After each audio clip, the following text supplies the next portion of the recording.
solid surface vertical sunshades to expand natural daylight.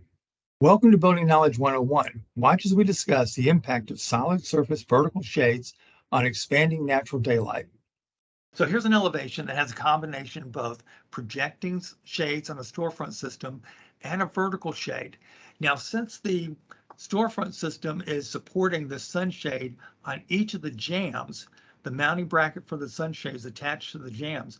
The vertical shade to the side is separate from the storefront system, and this is not unusual. So when you're looking at the combination, the storefront system is going to carry the projecting shade, but the vertical cover is separate from the storefront system and is attached to the mason condition to the side. So it's not part of the storefront system. So when you look at this elevation, I brought this up earlier, it was taken from USGBC's website. Notice now the shades above the elevation and on the sides are not attached to the window system, they're separate.